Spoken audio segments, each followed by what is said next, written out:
but I just want to uplift this resource, which is the Sigorate Land Trust. It's a group of Ohlone folk who have created a wonderful way for us to acknowledge and also to contribute to Native folk reclaiming their land. Sigorate Land Trust has something called the Shumi land tax, that if you live in the Bay Area will calculate an amount for you, which is a small amount, based on whether you rent or own your property and how many folk are in your life. I think for me, it's like $100 a year that I always do during tax time. And it's a concrete way that we can actually be acknowledging colonization and the harms that it has done to the areas that we're in. So I want to uplift that.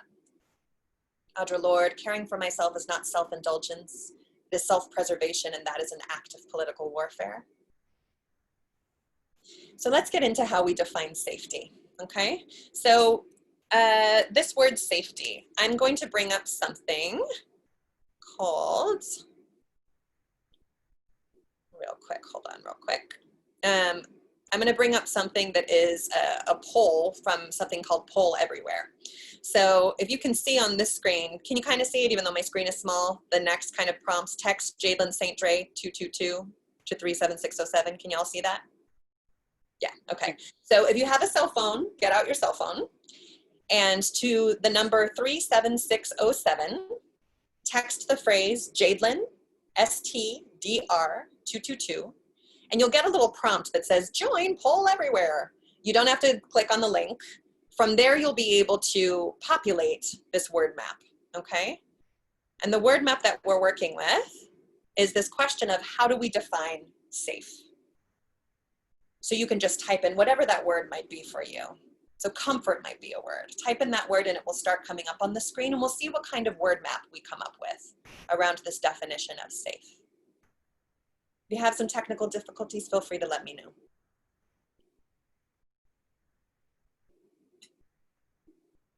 I'm sorry, so just text the words into that. Yeah. Once as you get the little blurb that says Poll Everywhere, you can just start texting words. I would recommend that if it's 2 words, like harm reduction, for example, include a hyphen, or else it will make the 2 words separate. And can you remind me again what our words are for? Like, what are we thinking of? Yeah, how do you define safe? Okay. Mm-hmm. I'll just give like a couple minutes for this.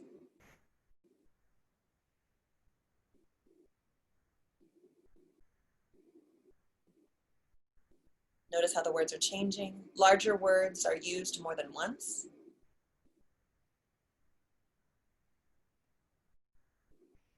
Should we be seeing the map? Yeah, can you not see it? I can. No. You cannot, okay. Me neither. Where are we supposed to see that? On our phones? Nope, I think that's my fault. Can you see it now? Yeah, there we go. Yeah, can you see it?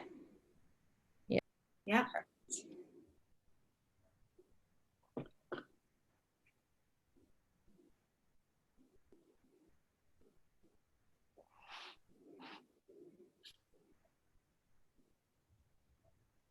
Just take about another minute to input some words.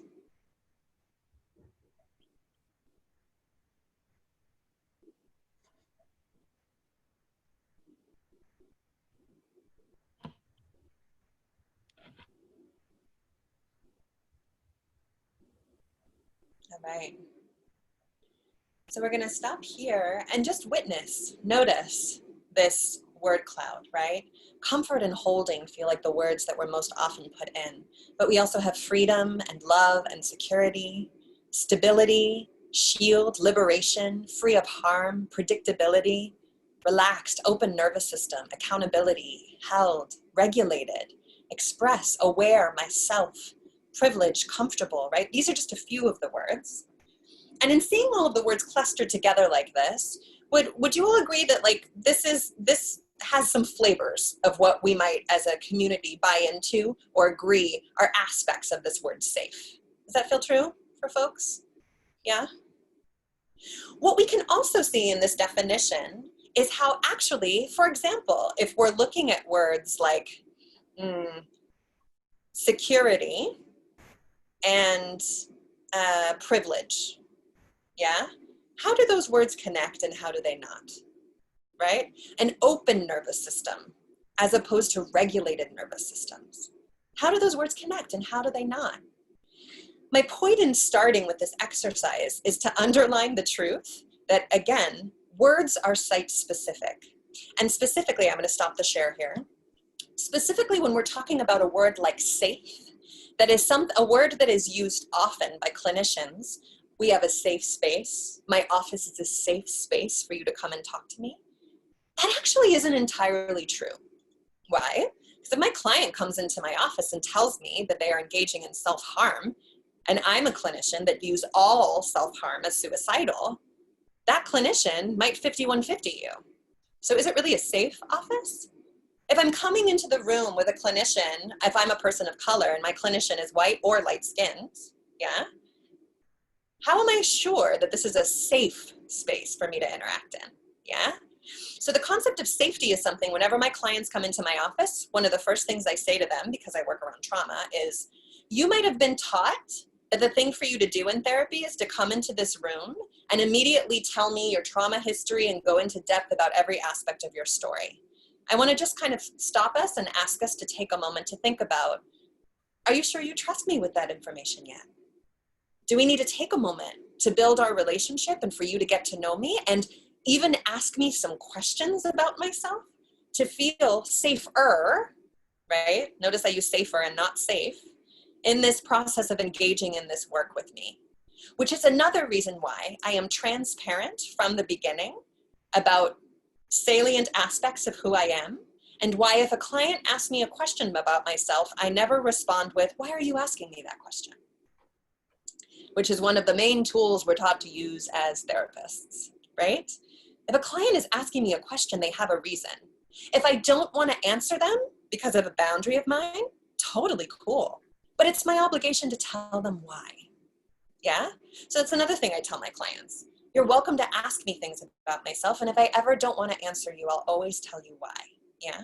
It's another reason why on my website, it names that I am mixed, that I am Latina, it names that I am queer, it names that I am femme, and it names that I am a trauma survivor. Because the people that are coming to work with me are often constellations of things that are related to or directly that. And for me, going into relationships with therapists and not knowing if they were queer, right? Like not knowing if they were people that had experienced trauma made it really complicated for me to ever feel this word that we're calling safe.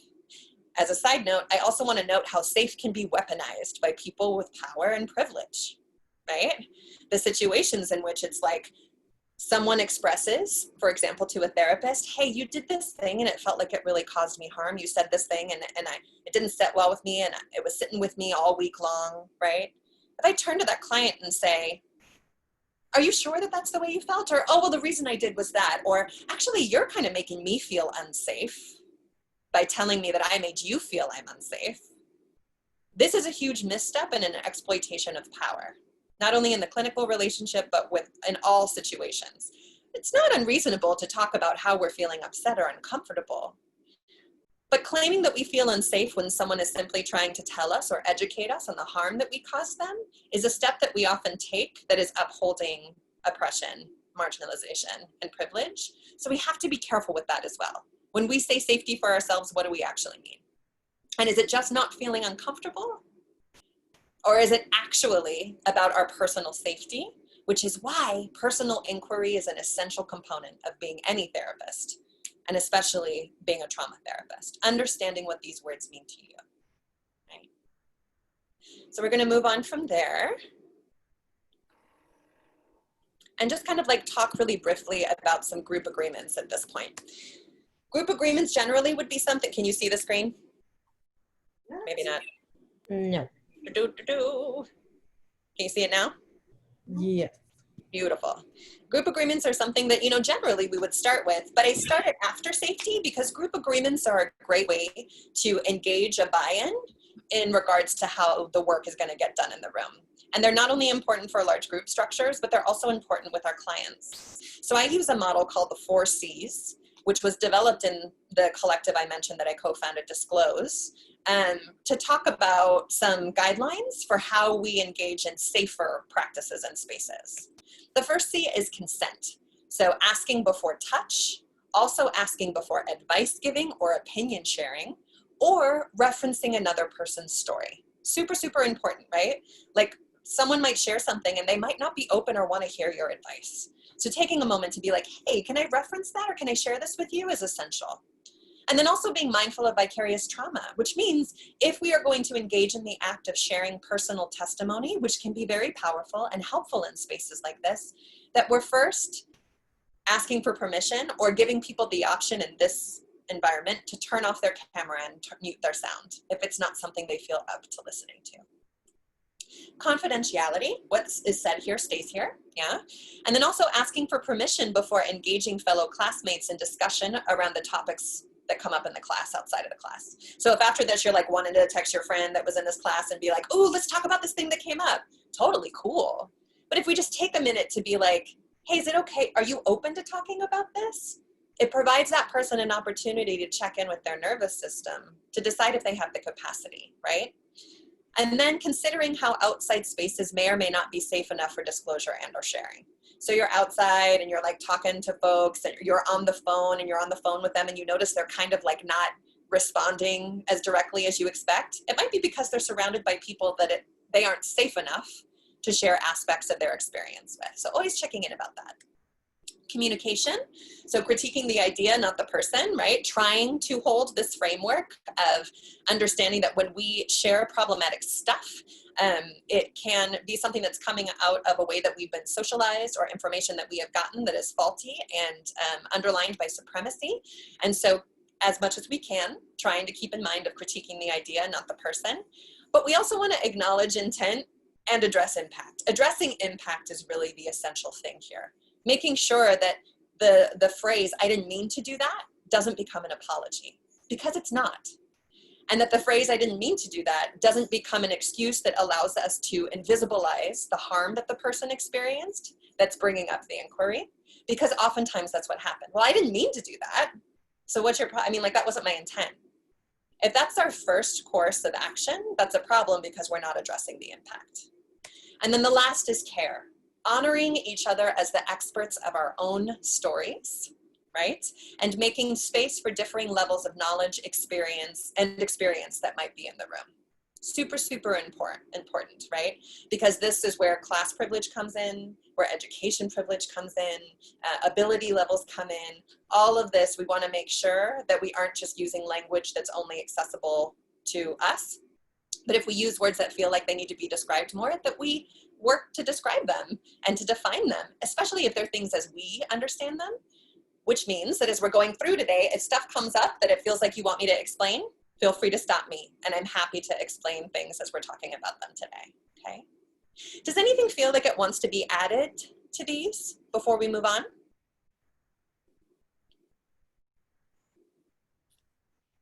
No? All right. And I know y'all have a practice together at this point too. I know you've been in person together, so I imagine some of these things you're comfortable with too. All right, kind of going back here. So we're gonna start talking about Laura Vandernoot-Lipsky's work, trauma stewardship. And she has this great quote, "There is time for fire, but what sustains the heat for the long haul is the coals." So we're beginning today. Why are we starting here? Why in a trauma class, you know, especially in this 3-hour lecture, am I spending half of it, over half of it, talking to you about self-preservation, as Audre Lorde talks about, right? As the underpinning of the work, the most essential thing we have to attend to, yeah? Part of it is because we need to make sure that we are keeping an eye on ourselves, that we're engaging in self-inquiry and self-education to make sure we're minimizing the harm that our clients experience. But also, the reason why I'm uplifting it is because the trauma system around therapy, nonprofits, state and federal governments, foster care systems, law enforcement, criminal court systems, family court systems, the spaces in which we might be working in trauma, and particularly in practicum, if we aren't in a private practice setting, are very, very interested in you annihilating yourself to do this work. Unfortunately, all of the nonprofit spaces that I ever worked in, although there might be like, you know, a weekly check-in where we do an exercise, an art exercise together to talk about how we're feeling, never was it a value that was uplifted or held by these organizations. that we should be tending to ourselves and making sure our coals are going even before we're tending to the clients. This creates a lot of situations in which we find boundary crossing, lack of consent, inappropriate boundaries with clients, like you can have my cell phone number, I'm going to answer your text message at any time of the night, things like that. Sometimes even people living with their clinicians, not a lie, things have happened, yeah. And this isn't to imply judgment around people enacting in those kinds of behaviors, because the reality is the system makes it so that we feel like we don't have any options. When our bodies are exhausted, when our spirits are completely annihilated, when our minds are so crowded full of facts and figures and billing sheets and dealing with the politics and bureaucracy of an office, of course we don't have time to pay attention to the needs of our clients to the extent we would like to. And guess what? We miss all the markers of oppression, systemic erasure, marginalization, all the systems that seek to cause us harm. So the system by design wants to keep us burned down. It wants to keep us at our lowest so that we don't actually have access to engaging in the work that is truly liberatory and truly transformational. And so we need to address this from the gate as something that we need to be focusing on, yeah? And I can't see all of you when I'm in this mode. So if anyone has a question, feel free to unmute and just be like, hey, Jadelynn, let's stop for a second. Although I'm gonna go through these couple pretty quick, and then we're just gonna open it up for a little discussion, okay? So the underpinnings of van der Lipsky's work are two infographics that are helpful to share. One is looking at what she refers to as the trauma exposure response. Another word for this is vicarious trauma, right? Another buzzword. Every time I was in a nonprofit space, we talked about vicarious trauma, making sure that we don't have vicarious trauma. Who are we checking in? Another word for this is countertransference, right? But let's get specific about what that might look like. So a trauma exposure response, according to van der Lipsky, can include feeling of helplessness and hopelessness, a sense that we can never do enough, hypervigilance, diminished creativity. Your arts practice starts suffering. That's a really good indicator for me that I'm heading in the wrong direction and starting to move towards burnout. An inability to embrace complexity, minimizing, chronic exhaustion and physical ailments, an inability to listen or deliberate avoidance, yeah? Dissociative moments, a sense of persecution, right? That folks that we're working with are against us. And that can also include against our clients, and that one's trickier because sometimes they will be, yeah?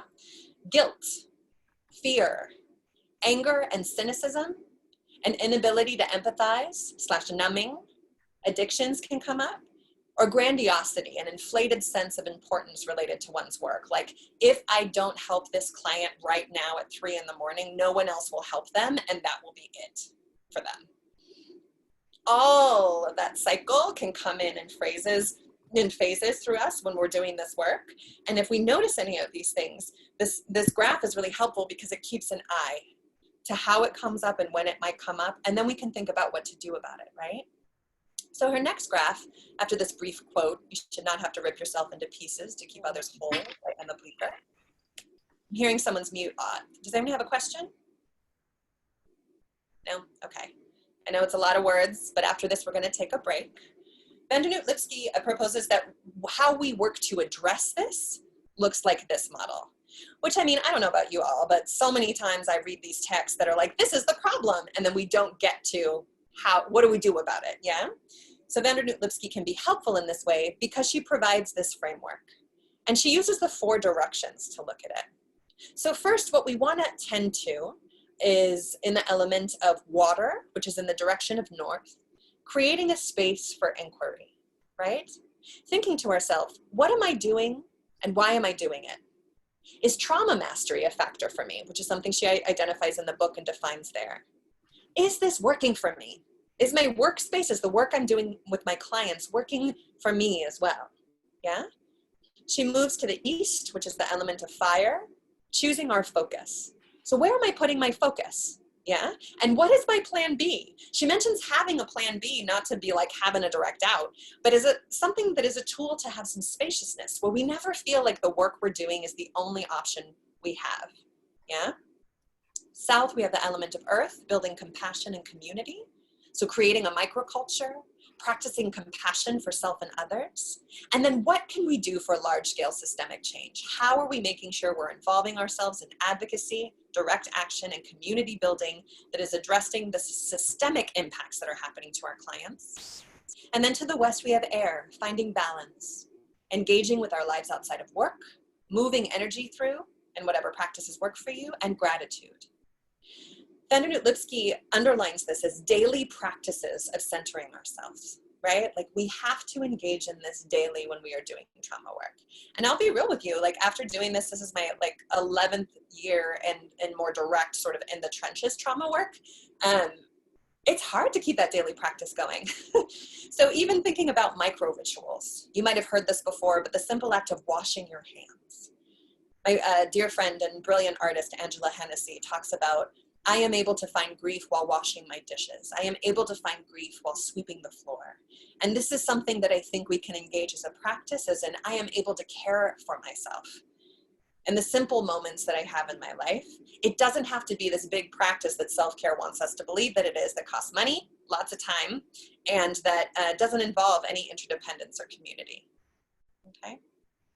So that's the framework that Vandernoot Lipsky proposes. This is a quote by Jacques Lecoq, who is a mask work performer, that talks about the body knowing things about which the mind is ignorant.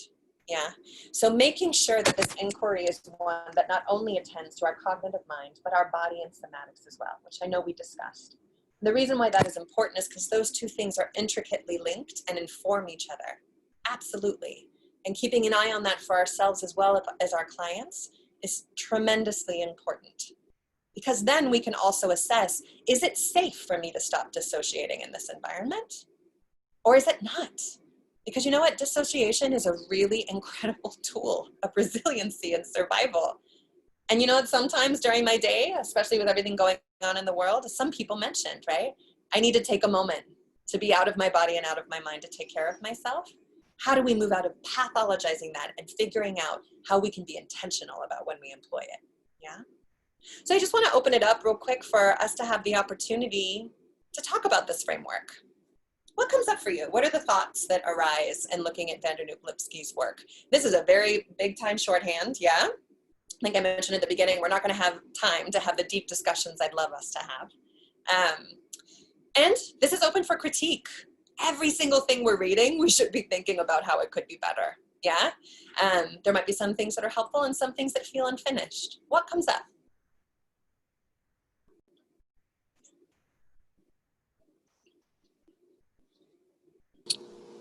I can share a thought. Yeah, Carly. Something that I've been thinking about a lot this past year is this idea of balance. And I really liked what you said about self-care, like getting sold kind of this whole thing where you have to spend tons of time and spend a lot of money and like get massages, which is wonderful, but like, you know, and I've been thinking about that a lot. And I feel like this idea of finding balance, I actually really want to push up against that and challenge that, because I really kind of feel that balance isn't a reality. I think it's like this idea of nirvana that sometimes like we're in a season of like busting our ass and working, and that's graduate school, you know, like I'm not trying to find balance while I'm in graduate school. That's not a reality. Like I'm gonna bust my ass and finish and then get to something else. And of course there's the moments where you of course want to take care of yourself and do things that you enjoy, but trying to balance everything every moment, at least for me, I was like, this is pissing me off. This isn't helpful, and it's making me feel like I'm not doing enough. Yeah. And if I have a really hard week, that's fine. Yeah. Like hopefully the next week isn't so hard. Yes. But like I'm not gonna make myself feel bad or like I didn't do enough.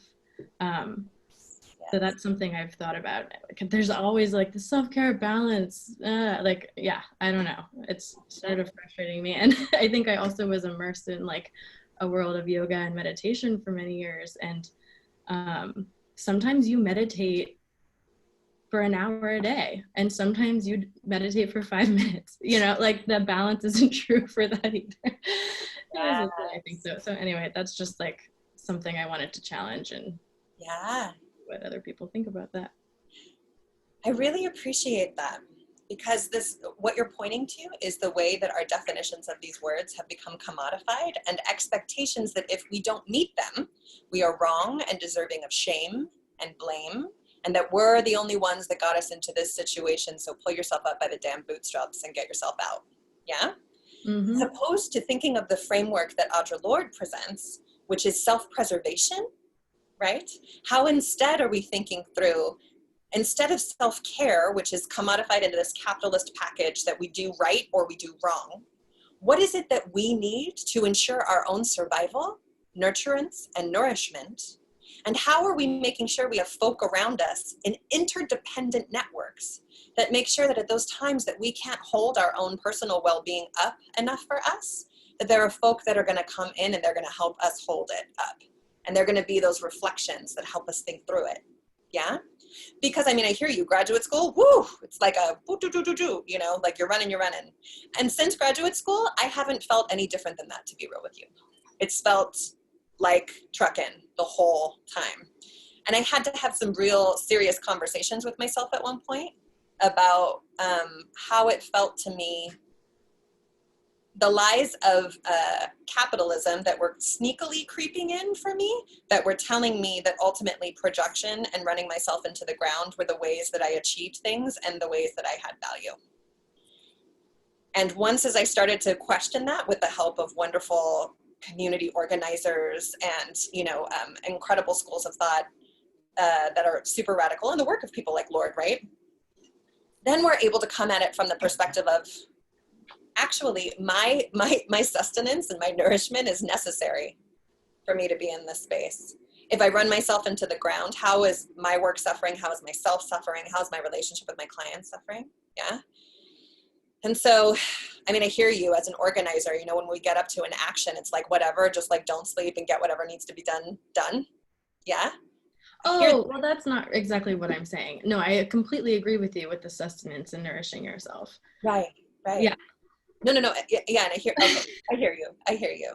So it's around this idea of like there being this like equal scale that's always measured out. Is that what I'm hearing? Totally hear you. And that's not how life looks. Let's be real. So how can what we need be tended to from moment to moment and not be something that is static in time? Mm-hmm. Yeah. Does that feel accurate to kind of what you were talking about? Enough? Yeah. Okay. I know there's probably more to say. What else? Who else has something to contribute? What are thoughts? I'm seeing a finger down here with Kimberly, maybe? Yeah, I just wanted to say, I feel like with bouncing off what Carly said, toxic, I think it's called toxic positivity, right? Uh-huh. Yeah. Where like everything has to be like good, and right now things aren't like that. So Yes. I think a good way to be held is just being transparent, and if it's not all positive, it's okay. Yes. I just wanted to like echo that. Yeah, 100%, right? The lie of everything being all right is a nuclear, like middle class, neoliberal, like family idea, right? Like, no, we can't tell anyone else that we're like struggling. We have to do this on our own, alone, in our insulated environments. What that keeps us from is being able to be more resourced in order to weather the times when stuff is legitimately difficult. And, you know, I think you all are working with clients right now. We can't just tell our clients, oh, you know, it's just going to get better. Like, just wait a little bit longer. Things are going to change. Maybe we can hope that, right? But if we said those words to our clients right now, I think they would feel really hollow. And so how do we get real about where the world is at and not sacrifice our need for sustenance? That makes total sense. Anyone else? Yeah, I see Abby's hand. Yeah, I guess what's coming up for me is around like what you were talking about with self-preservation and like finding community to sort of uphold. And I guess I'm just sort of like working this out for myself. But when someone is so, their defenses are so enacted from their trauma, it's extremely hard to hold someone in that state. And I think it's often in my life been a response to distance. And so then that person isn't held, and then it just like perpetuates the cycle. And so, and because of the system we're in, there are no resources. And so it's just like, feels like a lot because community is the answer, and yet like some people's defenses are so harmful. So yeah. Yeah, I think I understand what you're saying. So talking about sort of like how do folk whose reactions to trauma feel as though they're making community more precarious and difficult to be in because it's recycling harm. Is that what I'm hearing? Yeah. Yeah, 100%. And there's going to be a lot of times that I find, especially working mostly with queer and trans folks, that like I'm looking for a resource and that resource does not exist. And then what do we do, right? Which is why expanding this frame of what self-preservation means for us and for our clients, and making sure that it's a space that is experimental, explorative, and deeply malleable in regards to our own definition is essential. Yeah, for sure. Anything else? Yes, Chelsea. Yeah, thank you for sharing about trauma stewardship. I've actually read the book before, and I think there's so many good nuggets in it.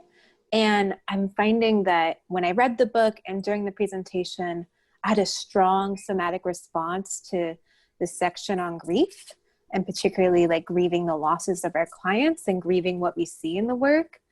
And there's a way in which in trauma stewardship, the author kind of argues like it's really important to grieve and really important to feel that emotional connection. And maybe there's a way in which like I feel defensive around that, because I think like to some degree we have to at least for myself, I feel like it's really important for me to compartmentalize to a degree, especially when you're in like severe trauma work environments. And yeah, there's just like this notion of like we need to have our hearts broken in the work. And like that's not how I function, but maybe that'll change over the years. Who knows? But I just thought it was important to name that. Yes, I totally hear that. I heard the little reference to Dr. Afawape's work too. Taiwo Afawape? Yeah. Yeah, and our boundaries and our bodies sort of naming of what those boundaries are, if we're not upholding our own boundaries and we're not consenting to the work that we're doing, then already like we're causing ourselves harm, right? So there's so many ways that when I think about practicum for me, which was 8 years ago, and kind of the work that I'm doing now, that my framework around like what feels in integrity and what doesn't feel integrity has changed tremendously. And with that being said, the relationship component of the therapy in trauma work especially, but I think always, ultimately is the thing that we're wanting to hold and tend to, right? And so how, like any relationship, how are we in integrity with the person that's in our room? Which means that we're not only honoring their boundaries, but we're also honoring our own. Yeah. So knowing that about yourself and going into the field knowing that about yourself is so helpful. And the grief, I mean, just for transparency, I definitely employ my disassociation from my childhood trauma in my work. 100%, especially when I'm working with queer folks, right? Like, especially when I'm hearing a story that could or has happened to me. Yeah. Again, how do we look at these skills as survival skills? But we intentionally feel as though we're in enough control to know when we can employ it and when we don't want it, right? That feels like the subtle difference there. Yeah. Yeah. And we're going to get into an exercise in a couple of minutes where we can consider more of this community component, but just maybe if one more person wants to share what comes up around this. Again, this is a frame. It's not the frame. Yeah. Yes. Taylor, hi. Just something that I thought of while you were speaking is towards the beginning when you were like, I feel like there are these buzzwords that people just like to say, but we're like, what do they really mean? You like lose the depth of the, like, I feel like decolonization is a big one, especially at CIIS. No, I think I hear it in like every class I've been in at least 5 times a class. So I'm like, but then or like vicarious trauma. I think I did that myself. Like we were watching a movie and I was like, oh, yep, here's that vicarious trauma just popping in. So, but it also makes me think like these are real things though. And so I feel like they lose their essence.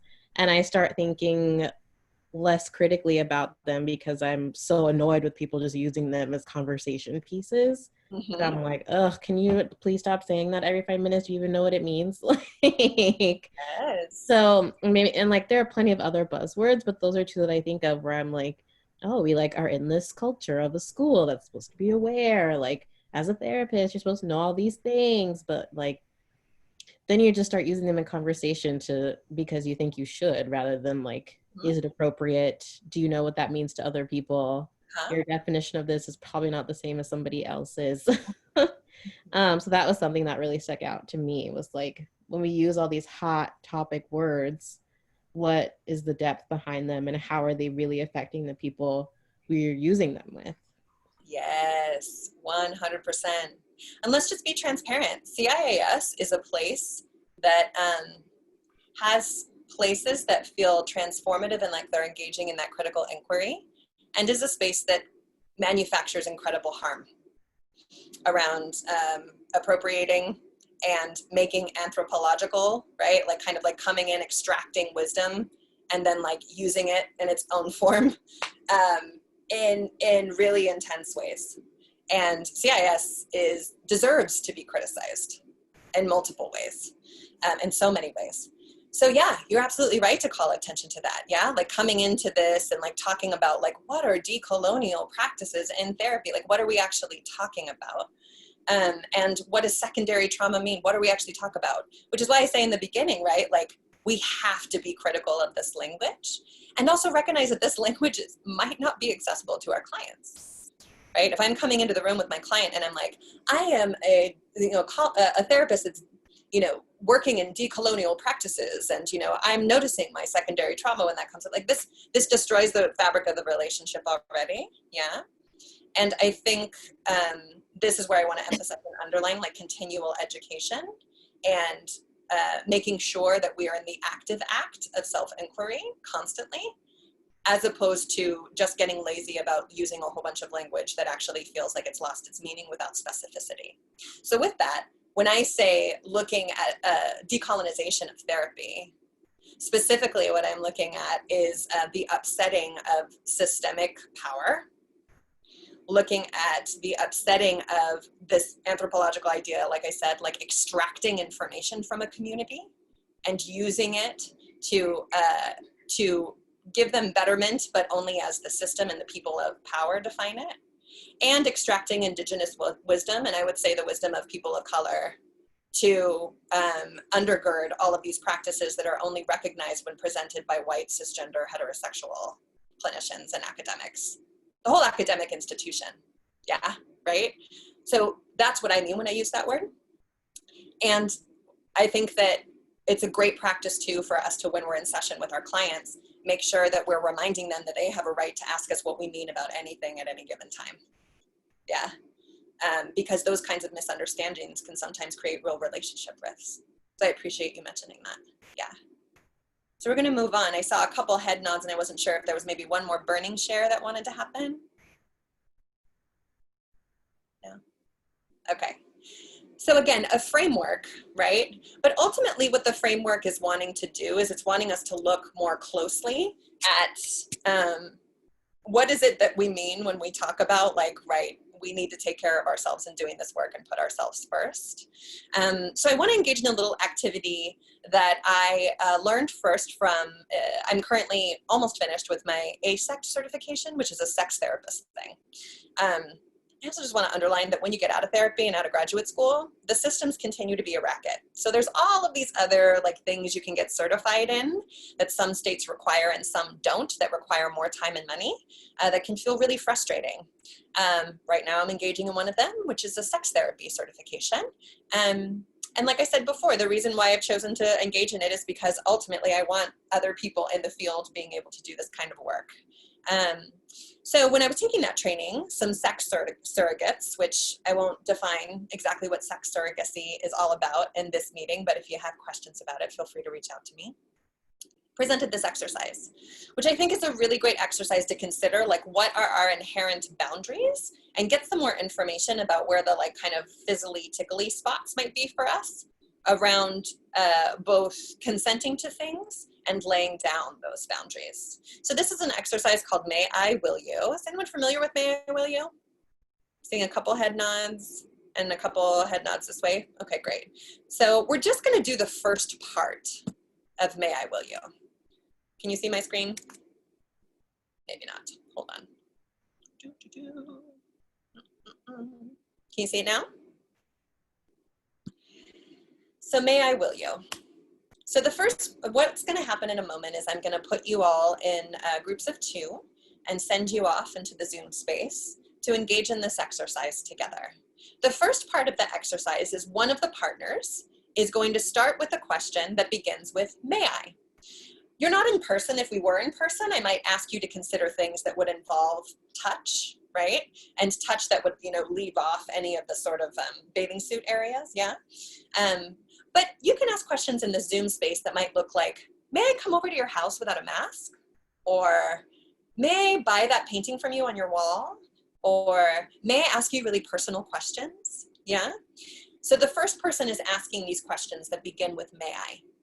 The second person's job is only to respond with no to every single question that is asked. It doesn't matter if you're fine with it and you want to say yes. It especially doesn't matter if the answer is maybe. We're dealing with a binary of yes and no here, right? But I want you to say no to everything. And then obviously we're not actually going to do the things that the person is asking you. And then I want you to switch, okay? And then after you switch, I want you to come with, we'll skip the will you for now, come into the may I again, but this time we're gonna say yes to everything. Everything the person asks you, I want you to say yes to. Don't do it, obviously, but even if you mean no, I want you to say yes and track how this experience is going for you in your body. So again, 2 parts, ignore this second part here. Yeah. Ignore the second part with the will you here. So may I say no to everything and don't do it. And then a second may I, but say yes to everything and don't do it. And I will copy these in the chat box so that you have them available to you. But first, just kind of like by a nod, does that make sense to everybody? Yeah? Okay. And just kind of tracking somatic responses. So I am going to, oh, Phil, I think I'm realizing that I am not a host. I will make you your co-host. I'll make you the full host. Perfect. Yeah, I don't have the breakout rooms here. And there's going to be random breakout groups. There we go. Perfect. Let's see.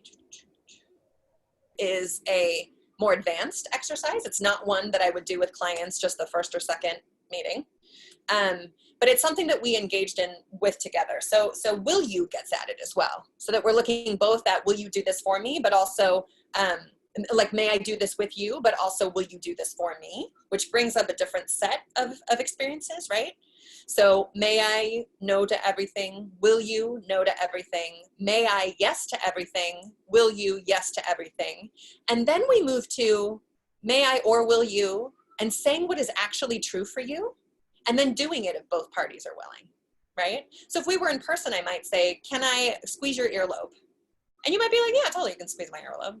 And then I might squeeze your earlobe, and we would feel how that feels. As opposed to, will you give me a big hug? And you might be like, nope, I don't want a hug from you today. And feel what it feels like when you assert a boundary that's righteous and grounded for you as well.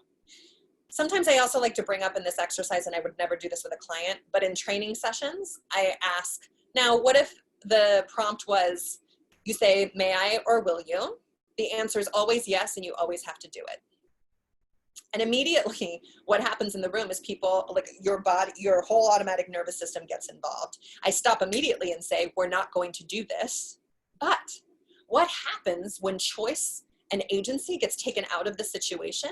That feeling that happens to our nervous system is what our clients that are systems involved are experiencing literally all the time. So how do we act as an intermediary to soften some of that impact? This is an essential thing for us to consider, especially if we are doing systems work within, like I said, nonprofits, foster agency, law enforcement, things like that, okay? This quote, I don't think I have the tools to nurse your wounds and mend mine too. It's just a beautiful one that I think is important. And now I want to give you a resource to think about this question, who are your people? Yeah? Who my people are is literally the difference between doing effective work and not doing effective work to me. when I first got into private practice, when I left nonprofits last year, I did not have a consultation group for a minute. And working in a silo by myself, it immediately became apparent that my capacity to cause harm went up because there weren't other eyes on the situation. And my mind frame isn't enough because, as we talked about earlier, I am bringing in my own set of experiences to our clinical work. And there are things via my own experiences, understandings, biases, inherent prejudices, isms that might come in the room if I don't have someone else there holding it with me. So the Bay Area Transformative Justice Collective, or the BATJC, really incredible group that's working in the Bay, started as a group called Generation 5, working around childhood sexual assault, whose aim was to end childhood sexual assault within 5 years, and transitioned to the BATJC, and they're now doing incredible work around childhood sexual assault, but also it's applicable in multiple arenas. So they have something called pod mapping. And this is something that I utilize definitely for myself as a consistent practice. It's also something that I use with clients. And you'll be able to go to the website that's kind of listed on the bottom of that form that you should have gotten in an email. And it explains in depth how to apply this when we're talking about sexual assaults and communities. It makes us get clear about what we mean by this word community. Again, defining the words again, And the questions that it asks are, who are we going to reach out to in the event that we experience harm? Who are we going to reach out to in the event that we cause harm, inevitably? And who are the people we're going to reach out to in the event that we witness harm? All of these things are going to happen. There is no perfect post-racism, post-homophobia, post-transphobia, post-harm causing. We all have that capacity. Nahira Waheed, who's an incredible poet that will come up again later, talks about being both an organ and a blade, And so we need to know who the people around us are that are gonna help us to be accountable. And this is a way to do that. The center gray circle is where you would put yourself. The bold lined circles around that center circle are your close, intimate folk that you're like, yep, no brainer. This is the person that would be in that community with me in that cluster. I know this is a person I can depend on. Colleagues, friends, mentors. And then outside that circle, dotted lines are people that you might be like, I think that person could be in my inner circle. I just don't have enough information yet. So maybe I'm gonna strategize or invite that person into this practice with me. And then outside the larger circles are systems, communities, things that help you with this inquiry as well. So it might be like a spiritual group you're a part of, a social group that you're a part of. It might be the agency you're working with if they actually feel like you're helping you answer these questions. And this is an important thing to go back to over and over again and keep developing, because interdependence is key. If we believe the lie that we can do it by ourselves, we unfortunately are just succumbing to capitalism and this idea that independence is the way to go. Interdependence is absolutely the case in therapy work. We're connected to the communities that are coming in with our clients and to the communities that we're bringing in our work with them. So let's be strategic about it. Who can help us in these situations and who can provide us the support that we need to do the work in a way that has integrity. So we're gonna take a break. It's 2:47. Healing is. What do we mean by this word healing? Healing is lifelong, liberating, possible together. Healing is hard. Healing is. Healing takes work, roller coaster, overcoming, complex. Healing is disorganized and active resistance, growth, push and pull, release, deep, personal, community. Healing is step back, step forward. Healing is complex. Healing is expanding your heart. Healing is ancestral, painful, not always easy. Healing is imagination, unpacking. Healing is magical. Just take a couple more seconds here if you want to get it in. Healing is integration, play, letting go, awareness, hope, waking up. Healing is.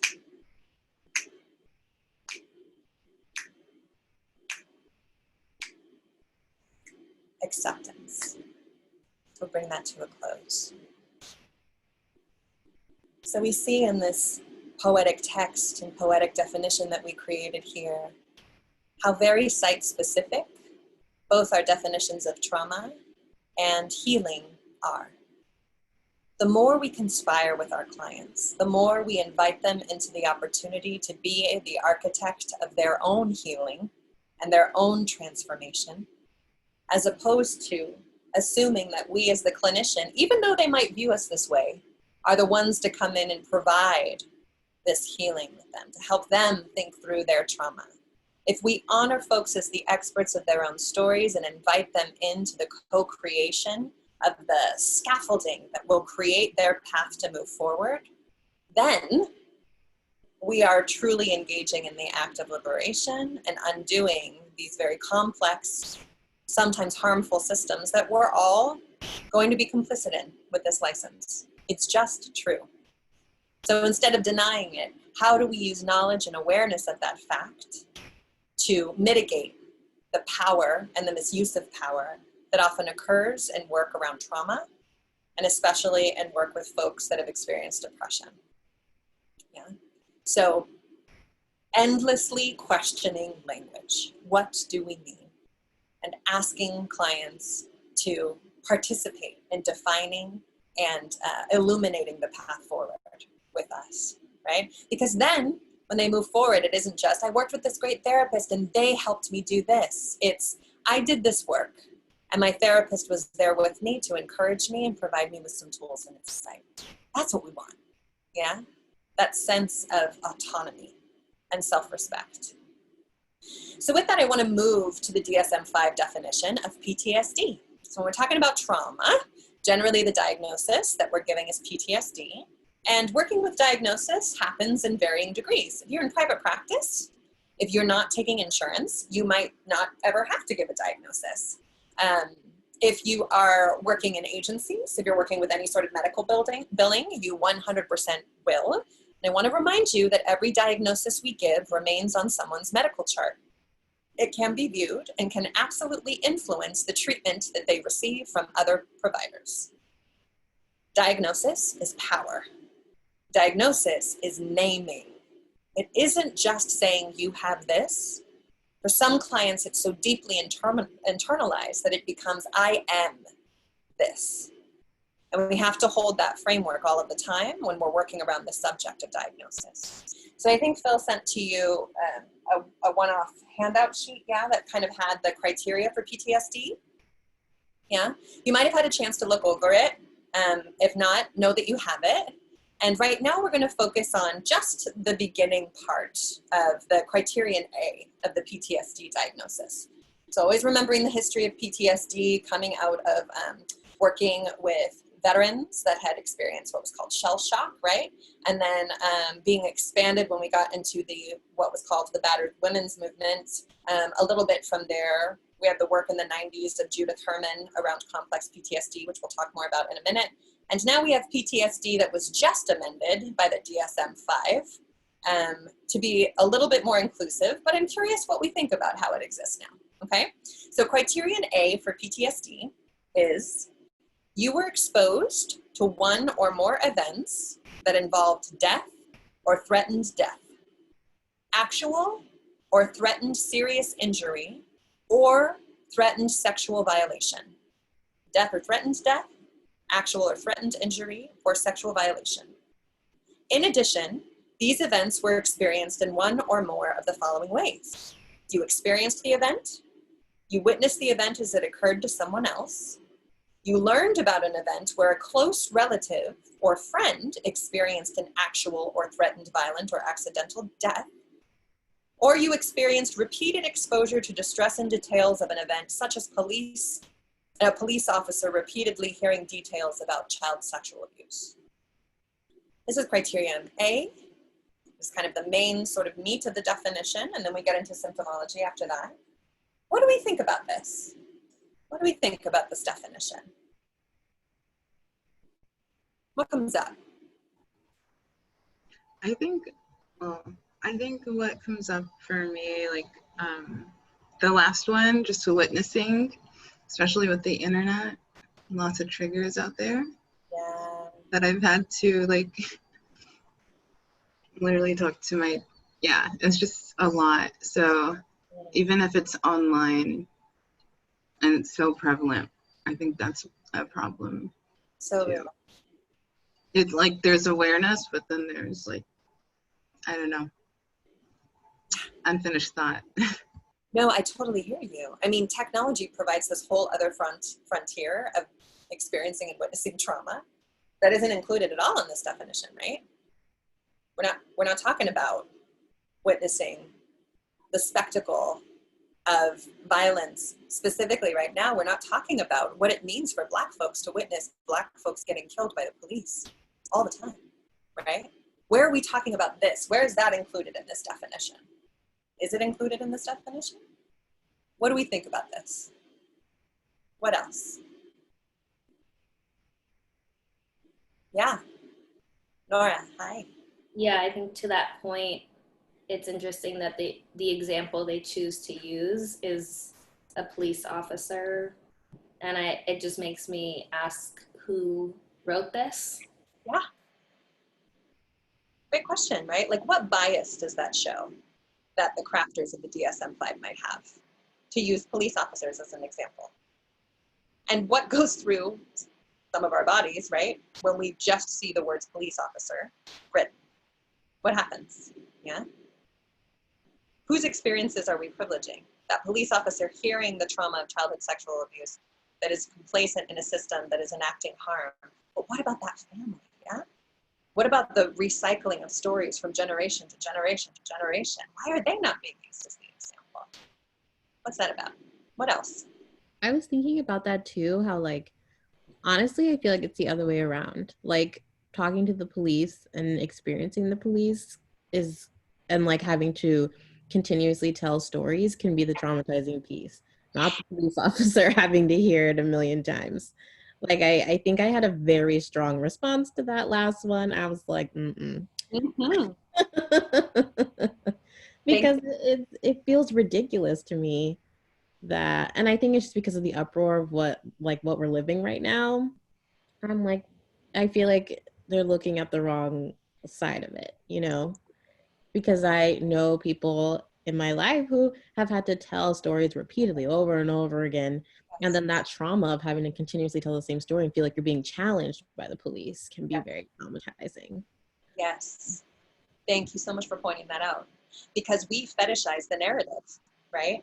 Tell your story and it's going to set you free. Clients come into my office expecting the first thing they're going to do is tell me all the details of their traumas. And I always remind people, we can do this work without you ever telling me the story of what happened to you. Because we're dealing with what's happening right now. And I don't actually need those details to help with what's coming up, right? If you want to tell it to me, for some people that can be a really liberatory act, right? But when we're talking about, for example, sexual assault, we're talking about the story being told to law enforcement, the story being told to medical personnel, the story being told to a lawyer, being told to a criminal court system, the story then being written down and probably told another couple of times to a DA's office who decides whether or not to prosecute. Then we got to tell the story to our families and to our friends, maybe, if we want them to know about it. What happens as we keep generating that story over and over again? And if specifically, we know the only way we're going to have access to services is if we tell it. Our story then becomes a form of currency, where it's this expectation. We give our tithe and we get the access to this thing we're calling healing. We can see where that's just incredibly problematic, yeah? Yeah. What else? What else comes up?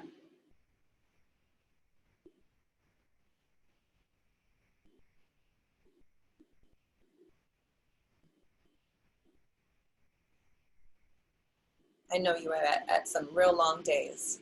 So, you know, if we have some quiet moments, that's fine too. Yes, Rachel. I can go. So what comes to me is that I experienced friends that remembered their trauma that was sexual abuse only after doing some medicine work. And it came up in a therapy sessions with medicine work. And it came up as memories, very strong memories that came up to them. being sexual abused when they were little kids, just very young. And I'm asking myself, so where does this, go as an assessment of trauma that is coming from where? Like from the deep memory? Is it something that you can even document? Yes, yes. It's like a dream, right? Because it comes from being, under the medicine. Yes. Yeah, I totally hear that. And I think that underpins like this thing that's obviously missing, right? Which is like quantifiable acts is what we're looking for when we're looking for diagnosis. We have threat or actual or perceived threat of death, actual or perceived threat of serious injury, and sexual violence, right? Super quantifiable things. We can say like that actually happened. What about when we're talking about experiences of emotional abuse, right?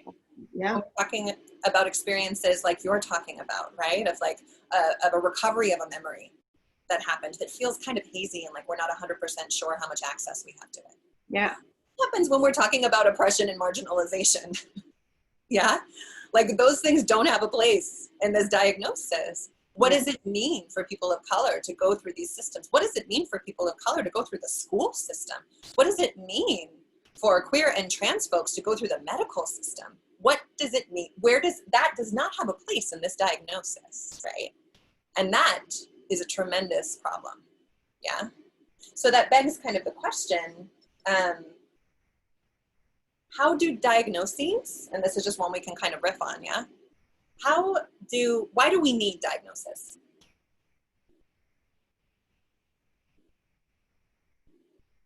Insurance. Insurance, yes, say more. Well, I know, like, just coming from my own experience, like, insurance will only pay for certain things if there's a specific diagnosis that's documented. Yeah. And I know that's the case in many realms. So, like, that's the first thing I think of. 100%, yeah. Because the absence of that diagnosis then implies you don't get those services. I'm the member of a group called the Gallup Poll, which is a group of clinicians that are committed to writing free letters for trans folks that are seeking affirmation procedures, which if you are trans and you want to have any sort of surgery that is affirming for you around your gender, you have to get a letter from a clinician for any surgery, and 2 if you're having bottom surgery. One of those clinicians has to be a PhD. You have to go through an assessment session, right? So we're a group of folks that are like, we are not going to be complicit in this gatekeeping. So trans folks can see me for free to get access to these letters and get their affirmation procedures. Like I shouldn't be the one that's standing in the way of that for them, right? But without a diagnosis of gender dysphoria, I can't give them the letter. They won't get approved by insurance. And so in those sessions, again, this is another time that I would say, really transparently, you're going to notice in this form, I'm going to take down some information from you. I'm going to send you the letter after I have it written for you to approve, proofread, subtract, or add anything that feels important to you. And I'm going to warn you ahead of time that I'm going to be diagnosing you with gender dysphoria because that's what these systems want to see to sanction your procedure. How does that feel for you? What does that mean for you? Do we need to process anything about that? Does that feel right for you? Or does that feel like something that has some ick behind it? Let's talk about how we can hold this and together use that to get you what you need and are entitled to. And how do we mitigate some of the feelings that might come with it around having that diagnosis, right? So transparency, transparency, transparency. I keep all of my notes by hand. I don't keep anything on the computer. I write really, really lean clinical notes, right? Why? Because I want to make sure that my client's information stays as protected as possible. And I want to make sure that they know that they always have access to the work we're doing together, and there's not a behind the scene things that's happening that can then be utilized against them later by me or someone else. Yeah? So yeah, that's a great point. Any last thought? Yes. I just feel like it's like there's a huge disconnect in the psychology world when it comes to looking at people holistically. Yeah. Because when I think about it, in terms of when I did psychology in undergrad, I was like, oh, this is cool. Like, you know, they tell you don't diagnose your friends, don't self-diagnose and things of that nature that comes with the idea of what psychology is. But as I would read certain things, I'd be like, well, I would never diagnose anybody around me with these things. Like, yeah, they may have some of these symptoms, But I don't personally feel like that would be a good thing to even say, like, oh, you have this, because in context, that wouldn't be helpful for some people, and how it's actually harmful for a lot of people, and how I've seen it harm, in personal experience, a lot of Black boys going through the school system, and how I've seen it harm, or it could have been helpful for Black girls or girls in general, because certain things that we portray are not portrayed the same way in boys and different people and just people in general.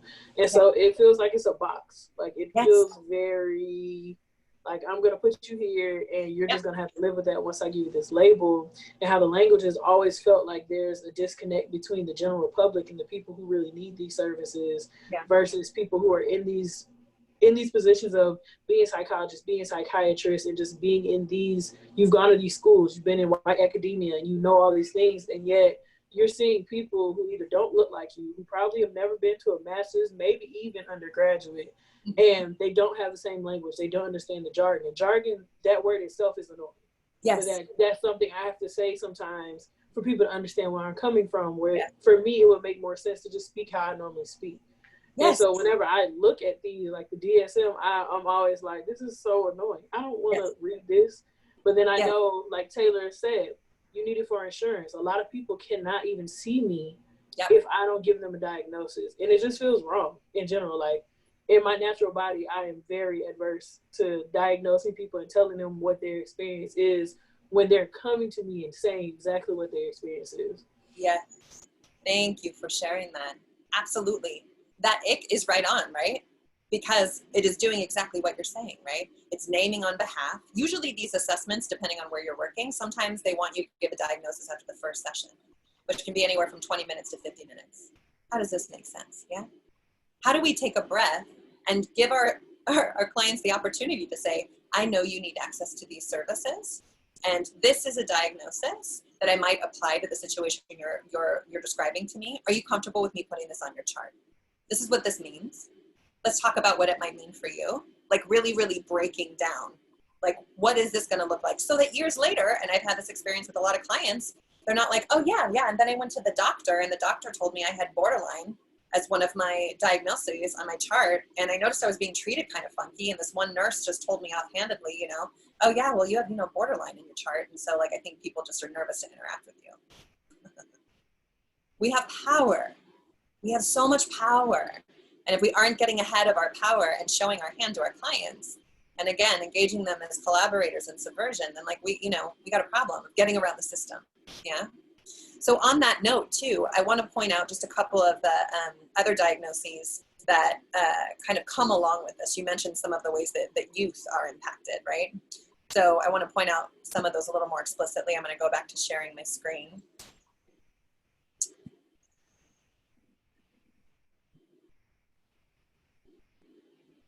So when we're talking about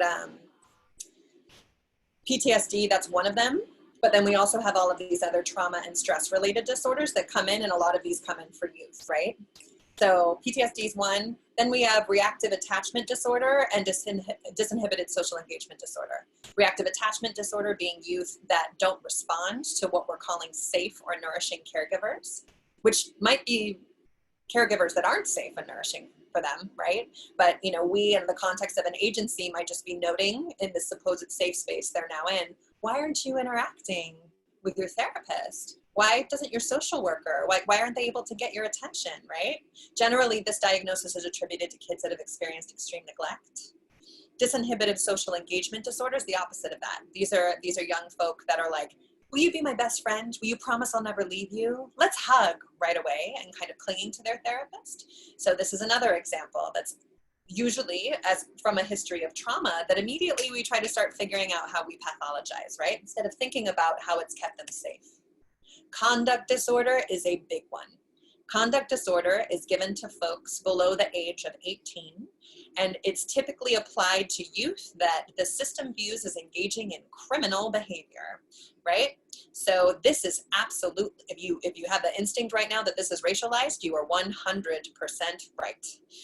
Conduct disorder is disproportionately applied to young Black men, and it's looking like people that are breaking the law, people that are engaging in fights, people that seem like non-compliant or like they're bucking the system, like they've got attitude. Conduct disorder is generally applied to folk in that way. And conduct disorder is one of the preliminary qualifications, is a criteria for antisocial personality disorder. So we see how it's kind of like laying the groundwork for, instead of thinking, why is this young person acting in this way, right? What kind of questions do we need to be asking? What sort of resources do we need to be providing for this young person? We just lay them on the path of conduct disorder. They'll probably be antisocial later in life, and there's just nothing we can do about that. Yeah, we see where this is a problem, and also heartbreaking. Yeah. Acute stress disorder is another one. This is when, like, you know, a stressor is happening and we're reacting to it in the moment. I think it's under 3 months.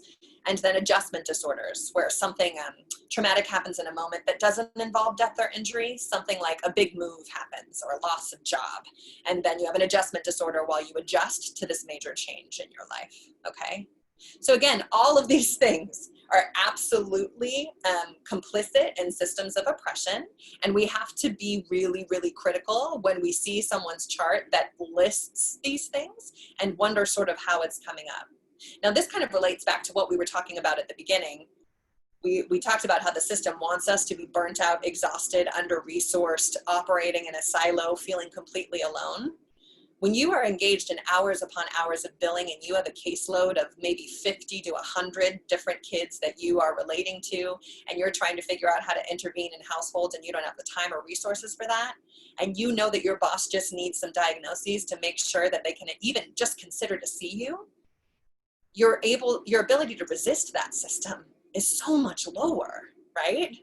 And so this is another situation where we have to ask ourselves, you know, are there ways, what are the ways that we can get ourselves more resourced so that we can actually have the brain and body space to engage in criticism around what these diagnoses mean? Yeah. 2 other examples I'm just going to go through quickly in the interest of time. Complex PTSD is a framework that is generally accepted across the clinical community, but it's not part of any criteria for the DSM. So people, if you say complex PTSD, people are going to know what you're talking about, but it's not something that's like a sanctioned diagnosis. And basically Judith Herman in the 90s, you know, proposed this diagnostic framework to look specifically at survivors of what she will call extreme situations or trauma over time, and to provide sort of some insight into the way that trauma can start to intervene on different aspects of life, and trauma can create situations that are actually, can also intersect with some aspects of identity, although I wouldn't call Herman's approach intersectional. So complex PTSD is one option, and then, I won't go through this, I'll make sure that Phil has the slides so you can look at them. Bessel-van der Kolk, The Body Keeps the Score, also for the DSM-5, proposed a developmental trauma syndrome, I think is what he calls it, disorder, developmental trauma disorder, to sort of clean up some of the ways that we're completely and totally invisibilizing youth when we're talking about PTSD. So van der Kolk really wanted to propose that what we are doing is looking at how young folk are impacted by trauma over time through their development and youth, and that there needs to be a specific diagnosis that looks at the impact of that development, experiencing trauma in youth specifically, so that we can accurately diagnose and treat the symptomology. Again, we're operating in the larger framework, right? Like we can still trouble this quite a bit, but that's another option that you might kind of hear being thrown around. There's other things like rape trauma disorder is another kind of part of that. There's a few other kind of unsanctioned diagnoses that you might hear coming up, but those are the main ones. And then we can talk about radical foundational research, right? I can't emphasize enough how it's important for us as clinicians to not put on our clinical hat and hitch our wagon only to other clinicians' work. Most of the time, we're only going to find the work of one very particular type of person. And yes, I'm talking about white people. And yes, I'm talking about heterosexual people. And yes, I'm talking about cisgender people. So inviting in the perspectives of educators, organizers, poets, artists, and using that as scholastic underpinnings, right? Challenging what the academy wants us to include in our research is fundamental, right? And only is going to help the field progress if we're interested, if you're interested in engaging in that. So work of people like Dr. Joy DeGruy, right? Which I believe you've been exposed to her work, post-traumatic slave syndrome, Dr. Taiwo Afuape. Taiwo's incredible. I don't know if you were here when Dr. Taiwo came to speak. But yeah, totally incredible. Eduardo Duran, an incredible indigenous healer that talks about the cycles of addiction and oppression to Native communities. Kimberly Crenshaw, so the one that articulated intersectionality as we understand it. Resma Manikim is your textbook for the semester, looking at my grandmother's hands and racialized trauma. Stacey Haynes is a queer, white, cis woman clinician that works specifically around gender-based violence, has a book called Healing Sex, working around sexual trauma and sex, as well as a discipline called generative somatics. And then there's restorative justice and transformative justice practices. These are just a few, right? But absolutely places where we can get inspiration outside of the academy and outside of clinically based research. And then I'm gonna skip through this, I think. Hold on one second. Yeah, I'm gonna skip through this just because I wanna make sure that we have time for some of the other business I want us to get to. But I also just wanna highlight the difference.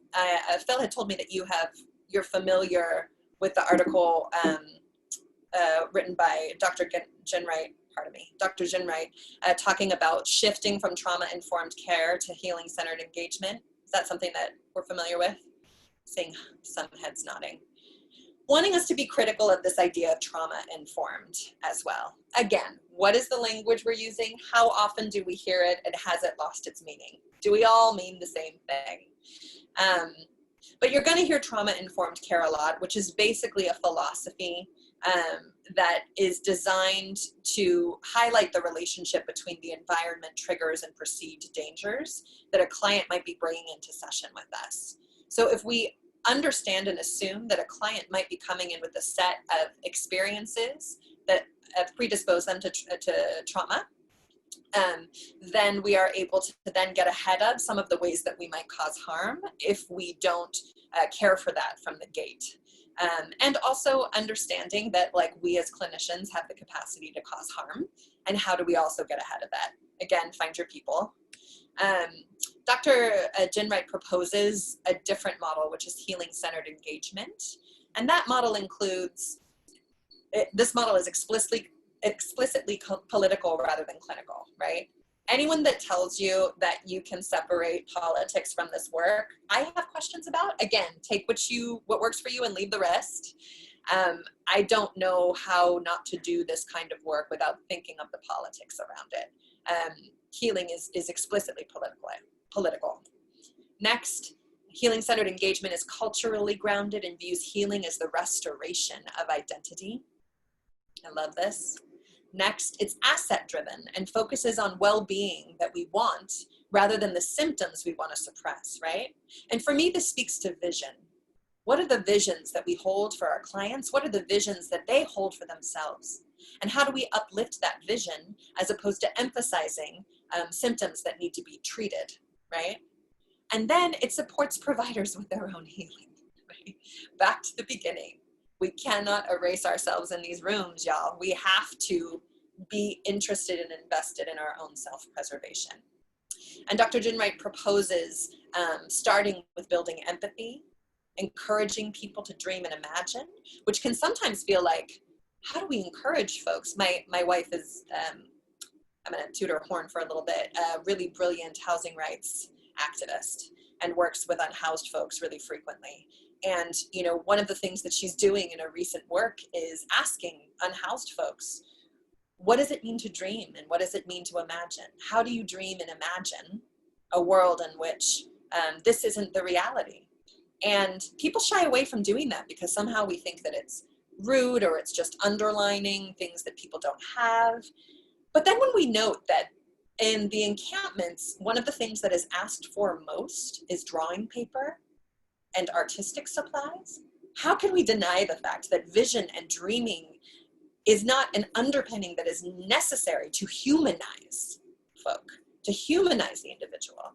And if we're assuming that unhoused folks don't have visions or dreams, how are we dehumanizing them as clinicians, right? Our delivery is important, but I think you get what I mean. And then last, it intends to build critical reflection and take loving action.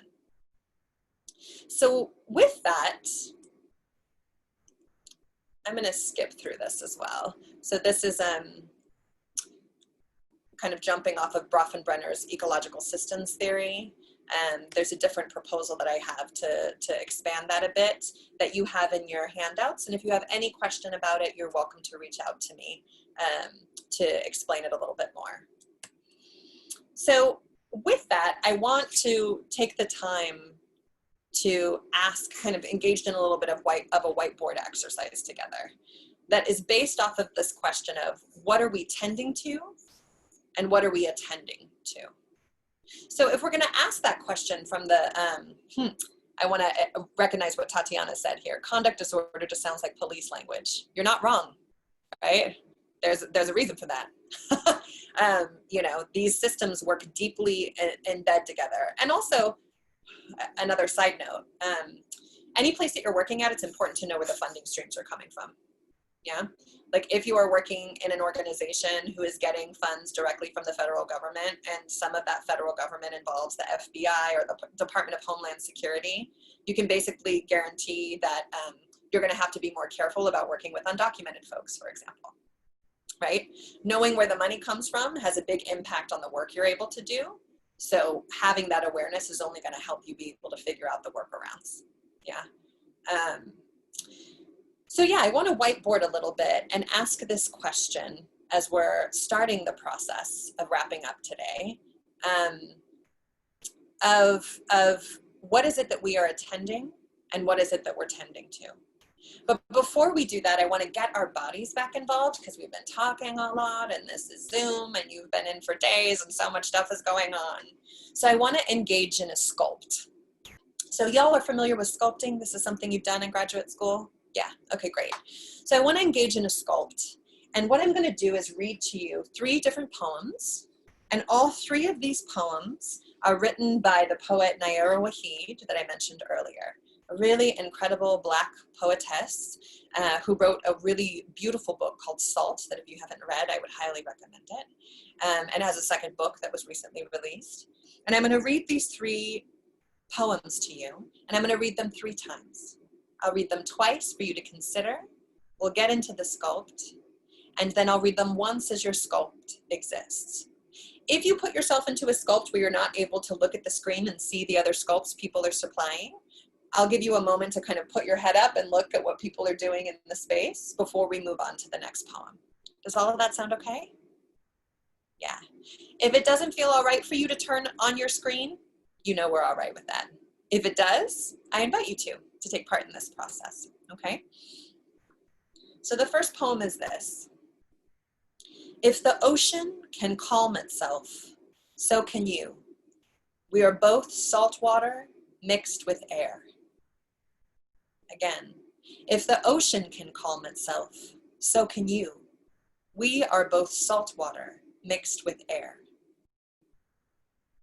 Taking a moment, getting into a sculpt in response to this poem. Use your whole body, just a part of your body.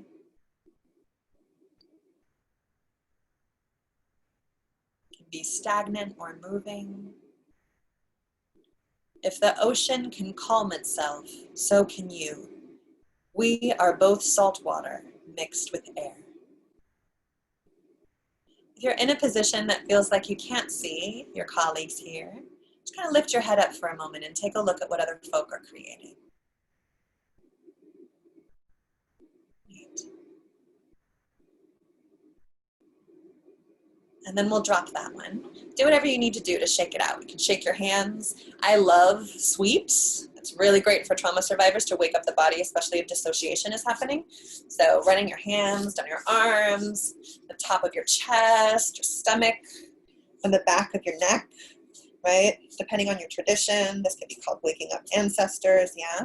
Lower back, thighs, Feeling some of that tingle and that aliveness, yeah? All right, so let's go to the second poem. It is being honest about my pain that makes me invincible. It is being honest about my pain that makes me invincible. Moving into your sculpt.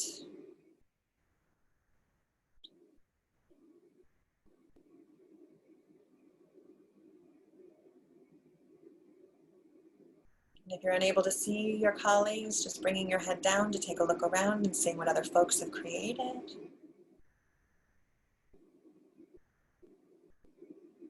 It is being honest about my pain that makes me invincible. Wonderful. Drop that one. All right, and last one. Be easy. Take your time. You are coming home to yourself, the becoming. Be easy. Take your time.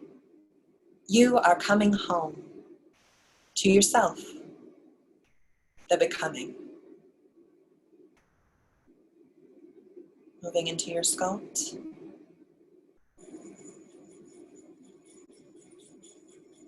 Taking a moment to take a peek at your colleagues.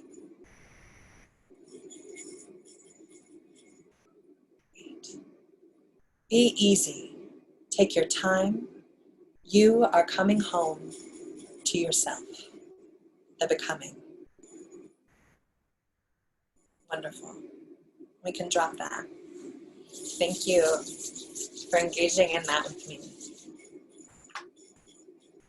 So I want to, and just leading up to a process of visioning, just briefly think through this question.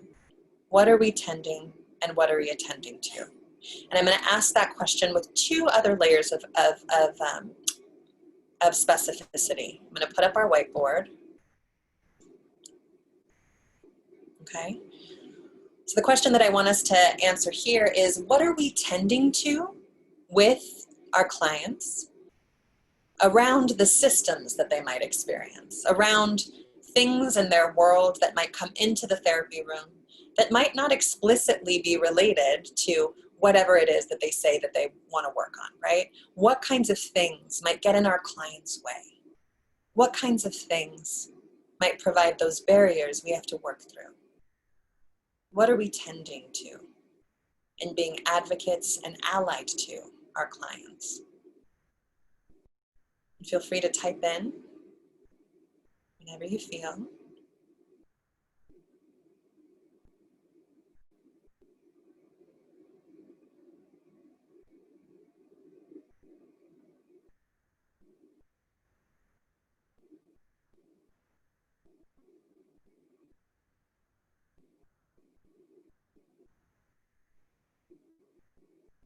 What kinds of things might serve as challenges or barriers to our work with our clients? What are we tending to be actively allied and advocates for our clients?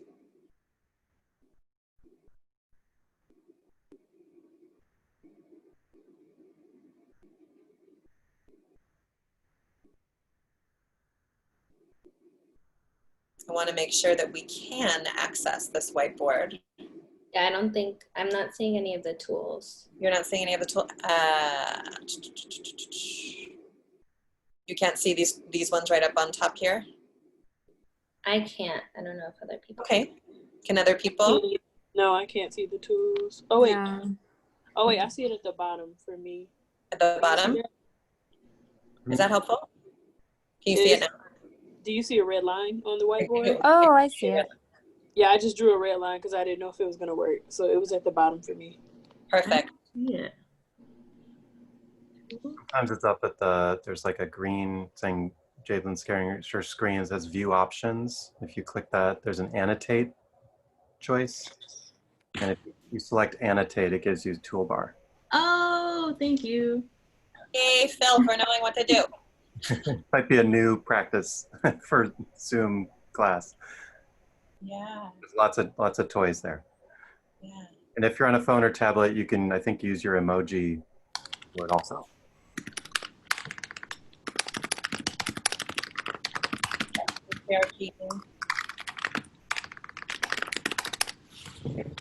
Oh, I love that sound. Some serious type-in just happened.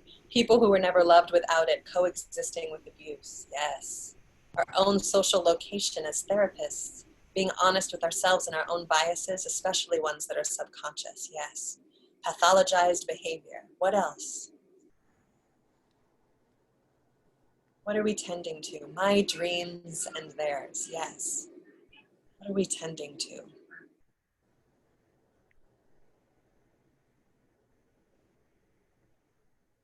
To be actively allied with our clients, to be advocates. Our own placement within poverty, yes, yes.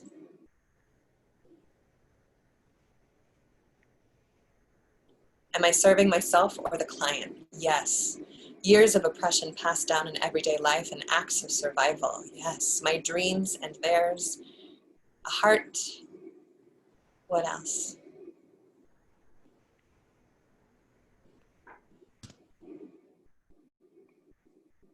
What else? A system of healing that sets people up to fail. Yes. Yes. Doing healing right. Right? People who are silenced by society and authority, lack of empowerment.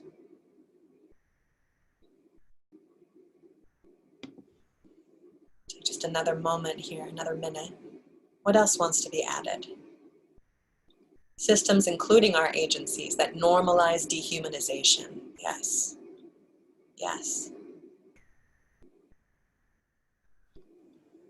And Jadelynn, more in the chat. Oh, how does the world see my client versus how I see them? And tenderness. Can I see the chat? And in the chat, we've got people who were never loved. Oh, okay, that one got added. Not being sheltered, basic living resources. Our own social location as therapists, being honest with ourselves and our own biases. Okay, we read that one. The unique journey that has nothing to do with what the system says is best. A chronic lack of empathy in systems meant to care for us. And whiteness. Great. I'm going to erase ableism is also up there. So I'm going to erase this one. We're going to engage in one more. Oh, privilege as a clinician. That also got added. Radical love of self in a society that, I think it wants to seems to mock you. Finding empowerment in labels, but not letting it define us. Yes, yes. So I'm going to clear this. Power differences. Yes. And now we're going to ask this question in a slightly different way. I don't know how to put it on. Say it again. Was there a question there? Oh, sorry. That was to myself. What are we tending to and what are we attending to in regards to our vision for our clients? What are the things that we imagine as clinicians we're coming in and holding for and with our clients? Things that might come from our heart and our stomach places. Hopes that we have in stepping into doing this work. Hope. Yes. What else? What are we holding? What are our visions for this work, for us and our clients?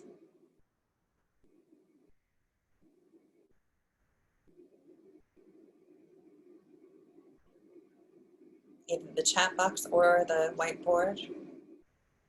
Shedding supremacist belief systems, yes. Patience, joy, accountability, yes.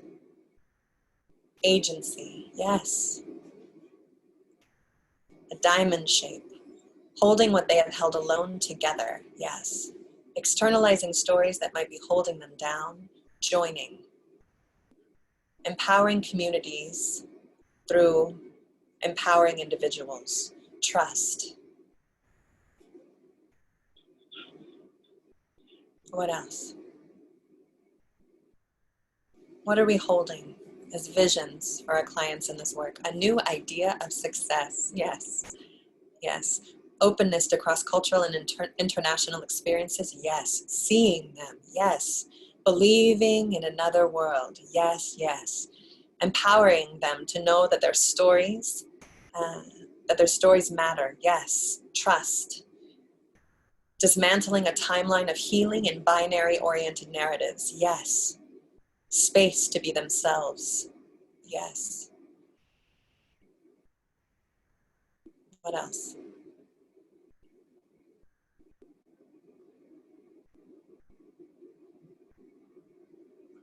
Believing them. Yes. Yes. Honoring and uplifting their strengths. Yes. Not conforming. Yes. Just another moment here. You have something you want to add. Their human experience. Yes.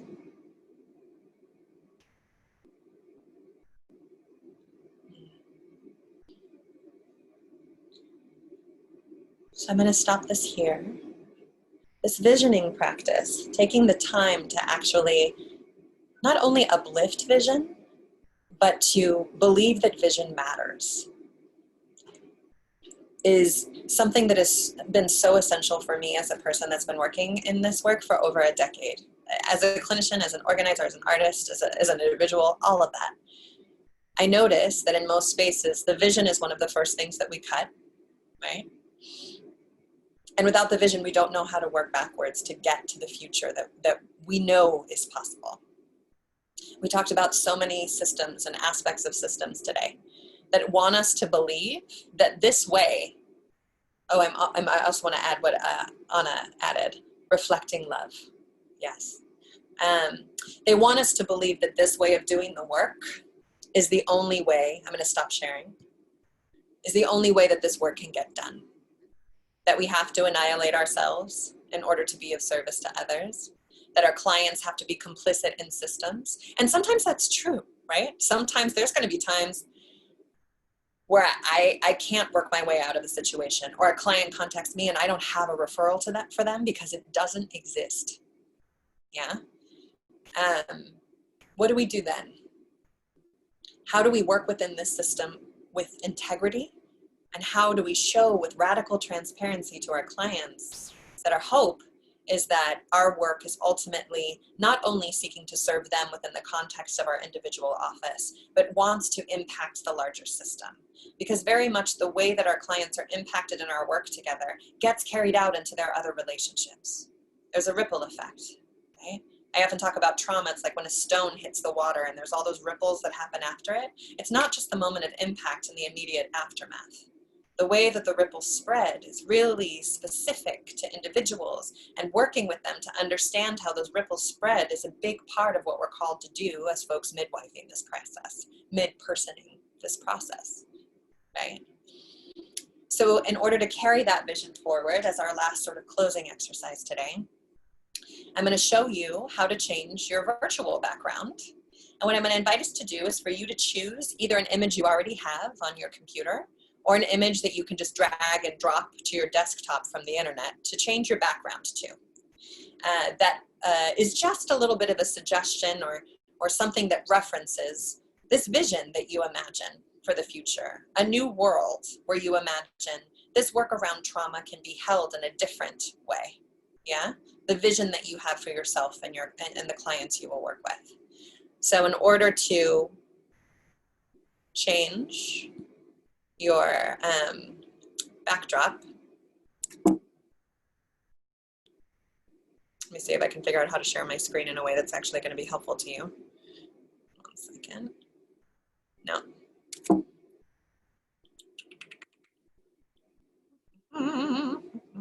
One moment. Okay. Now, I'm imagining you're all seeing the PowerPoint now, right? Okay. So, gosh darn it.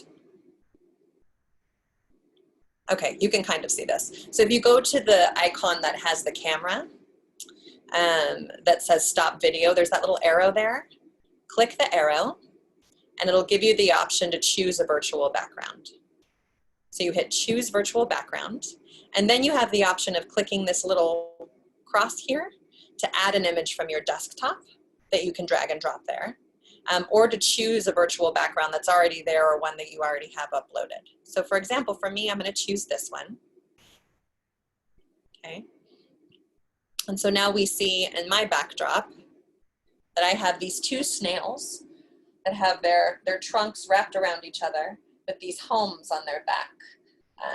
And the saying says, I think it's lento pero vaso. So it's like a saying from Zapatismo that means slow but steady progress, right?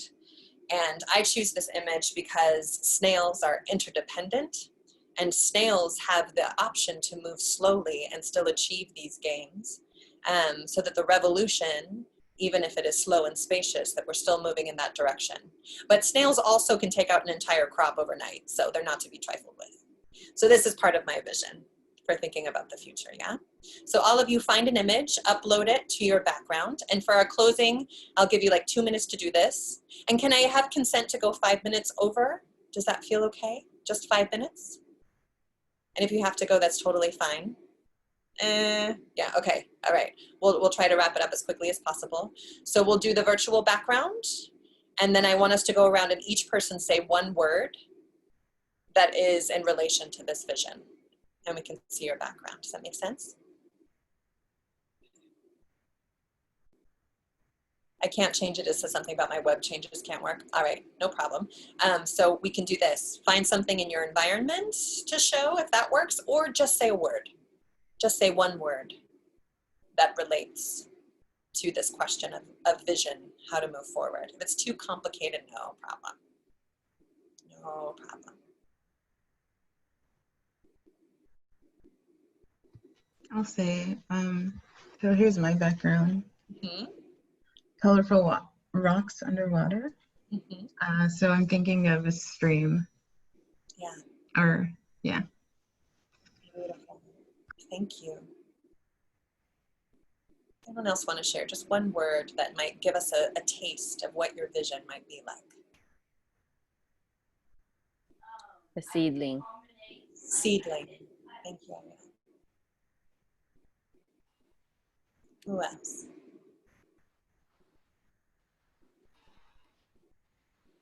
Yes. Elizabeth. I don't have the correct settings, but it was an image of a double rainbow. Oh, yeah. Awesome. Thank you. Who else wants to share? I don't know if you can see it, but celebrates ritual, creating ritual out of life and transitions and community. Wonderful. Thank you. Who else wants to share?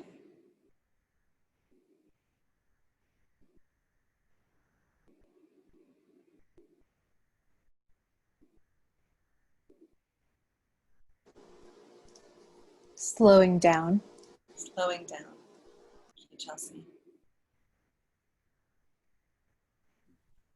I am technologically challenged, so I don't change my background. But I had candles because I like grounding the smell. Mm-hmm. Thank you. I also can't get it to work, but mine would be mushrooms because of the mycelium networks and our interconnectedness. Yes, I love it. Yes. What else?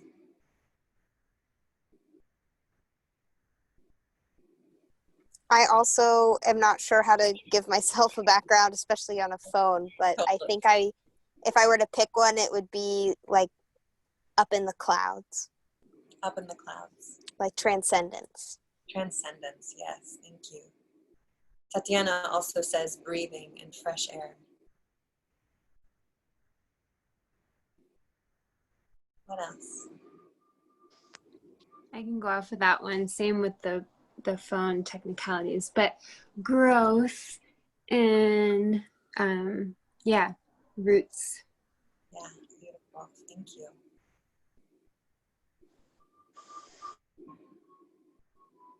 Anyone else like to share?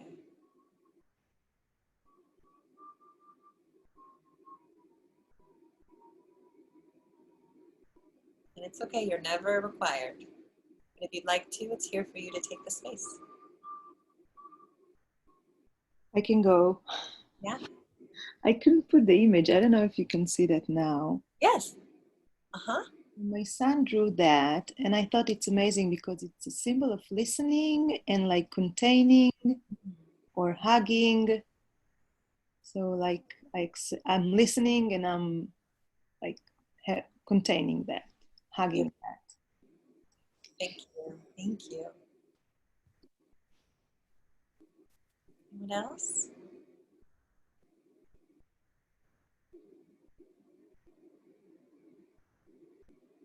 All right, any last opportunity, share? Okay, so we'll end for today. I know this was a lot of information, and I hope it gave just some things to think about as you continue with this course, right? That it was a bit of some brush strokes for you to carry forward as you continue to engage in this work. Phil has access to my email. More than happy for him to share it for anyone that wants it. Happy to have you check in, ask additional questions. Also, you'll be receiving just a short little survey for you to fill out if you'd like to give me some feedback. Always happy to receive feedback and hear things that can be improved or questions that are there, if you have the time to give it. And I'm just so grateful to have had this time to be with y'all and get to know you a little bit as we talk about this work. I wish we had more time to converse and eat together and learn more about each other. But I'm excited about you entering the field. And at some point, we're going to be colleagues. Yeah, like as soon as you're done with this graduate school and you're in there, like we're colleagues. So my roots are in the Bay. My work is primarily in the Bay. And so I'm happy to be here to support in whatever way that I can. Thank you so much, everyone, for letting me be a part of this and for coming in to speak with you. Thank you. Thank you, Jadelynn. Oh, Zuri, apologies. Zuri added spiritually uplifting. Want to make sure that we have that. Absolutely. Nice to meet everybody. Phil, if I end now, is it going to kick everybody off again? So you just leave the meeting and I'll stay here. So if anybody, I'm just going to hang out. If anybody wants to ask any questions about the course moving forward, I'm here. But thank you for the day. Thanks for everybody's attention. Get some rest. Thank you again, Jadelynn. Of course. I don't know how to leave the meeting, so I'm just going to turn off my screen and mute it. You all can talk, and I promise I won't listen. Okay. Thank you. Bye, Bye. everybody. Bye. Maybe I can make myself the host.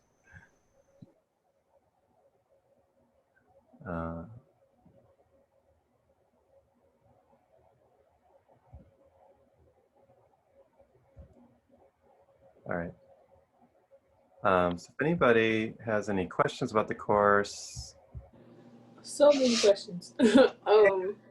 So I was looking on the Canvas and I just wanted to like understand it looks like it says we have like a presentation or a speaker presentations. I don't know if I was looking at that wrong. Like, could you clarify what that is for me? I'll give the basic overview of the class is it's a project-based course, and there's two projects. One is to present to the class. You can do it live in a Zoom meeting like during November. So you'll see that it's structured. There's sign-up opportunities in the month of November. There will have weekly meetings, or weekly discussions. And so when you get to that point, wherever is most interesting to you about this work, and there's lots of choices there. It could be, I'm focusing on my self-preservation work, and I want to share that. And I want to encourage other people to continue doing that. So building off a lot of today's work. There's maybe a particular topic or theoretical framework you want to deconstruct, work on that. And that's what you want to promote. Maybe there's a certain author that you're really diving into and doing all that work and you want to share like your version of their work. Or maybe it's like more of a clinical case presentation. So there's in that assignment, you can see different choices that I'm suggesting like, oh, here's some ways to go. And you'll present that in a 15-minute presentation, either live or on video in the class space during November, and have a chance to get some feedback, from other people about, and engage people around what you're doing. And then the final project is a written clinical case presentation, and that is at the bottom of the homepage. And it's very detailed, like point for point kind of paper. This structure kind of mirrors integrative seminar, where you have a live presentation at the symposium, and then you have a final paper. So part of it is just kind of working that project-based learning. So everything that happened, so those are the two kind of creations that happen toward the end, and everything up through that should be building, you know, for you, hopefully you're resourcing yourself, you're gathering, you're practicing, you're developing that, and those are the ways that you share that learning in the end. Yeah, cool. And I think I also put on there, I'm gonna double check it. I do this for integrative seminar, but I create an assignment that's called like individual consultation.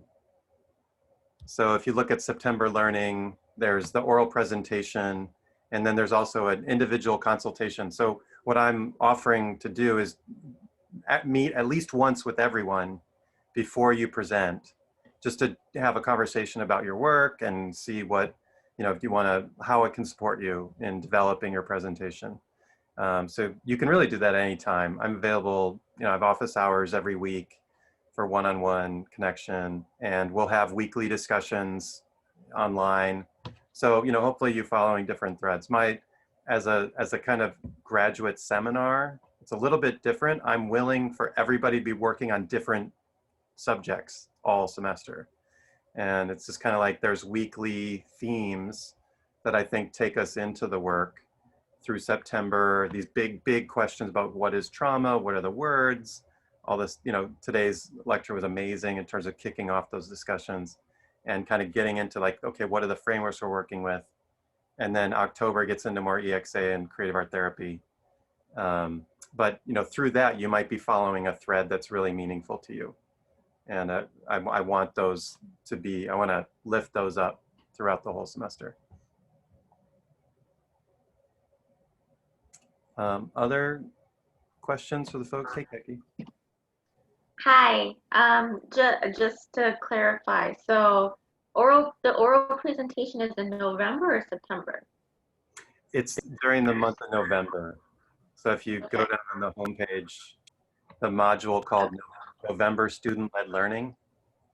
Okay, so like just kind of structuring here, oral presentation is kind of like the midterm, and then like the clinical paper is like the final of the semester. Yeah, if you want to. Okay. If you present early. If you present later, then they might come like back to back. Okay. Because the final, so like you present at the end of November, a week before your paper. And that would be like if you're developing, if you want to do a presentation on a clinical case presentation, you could present it orally to get feedback and then use the feedback to develop your written work. But there also, you could do different, your presentation could be not a clinical case presentation. Okay.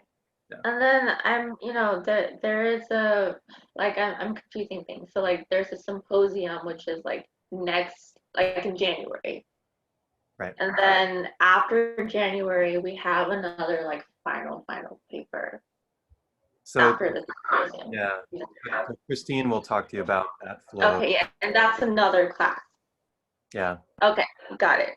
Okay. Right. But it is like just, but for example, because I've taught that class so much, when we built this class, I kind of modeled a lot of the things, and some students really wanted to use this class to develop the work that they used in integrative seminar. And so you'll like it, the ones that you saw in, you know, last spring, that the eucalyptus cohort present, some of them did clinical case presentations that they developed as this, like in the fall for this course. And so they kind of got to work all year using this course, your seminar together, really with your supervision. So it's kind of the way to kind of stitch it all together, if that's what you wanted. Not everybody did that, and some people thought they were going to do that, and then in the spring, it grew into something else. So that's an option. Okay. That's kind of what I was. So much. Oh, that's kind of what I was gonna ask. Is yeah, but like so, because you're the framework of your class and Christine's looked exactly the same, but clearly because of like your class is trauma, so like our subject matter is going to be more based around that, whereas like for Christine's class it's more based around our experience in our practicum sites, right? You know, I think it's even broader than that. I think what you might find in an integrative seminar is basically you get to choose the subject. It's entirely your choice, and there's a range. Whereas like this class is, okay, here's the subject matter, and there's these frameworks that you know can work with. But you know, your integrative seminar work may not be trauma focused. Isn't the integrative seminar what's connected to what we're presenting at the symposium, or is that also totally different? No, it is. But I know what I noticed last year is we opened it up. It wasn't, students were no longer required just to talk about clinical casework in practicum. So like historically, we required everybody to do a clinical case presentation, very much like you would in a seminar building out of supervision. But last year we expanded that, and I think Christine will talk about how it's growing and changing. Okay. And most people built off of their practicum experience, but if you notice, there were different methods. Some people were really self-focused, and it was more based on like autoethnography and self-work. And other people were like, oh, I'm going to present a case more like you would see in supervision. But that actually was a development and a diversification versus the past. Okay, that's helpful. Thank you. So you'll have kind of a broader range in that project. This class is like, yeah, I really want you to do a trauma, like I'm calling it trauma-focused written case conceptualization. That's the final paper. Okay. Yeah. Thanks, Phil. Yeah. Good to see you.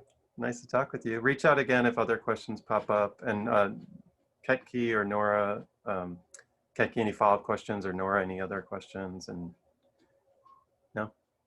Okay. Good. Yeah, I just wanted, I mean, I was just being nosy and wanted to like pop in what questions were being asked. Sure. Turned out being really useful. I also just, you know, maybe besides individual consultation, just like like an academic meeting with you would be really helpful. I firstly want to thank you for bringing our speaker in, you know, as a private practice perspective was really helpful. I'm just personally having a lot of like anxiety and like just which path to take, and I feel like, you know, reaching out to you would be really helpful. Your calendar, where can I see your availability? In the syllabus, but I can send you it's the same thing. I think, did I put it in the announcement? Let me see where you can find it right now. Yeah, I know you emailed your availability, but I couldn't find it. I didn't know if it was updated. Now, if you go to the, I'm just gonna stop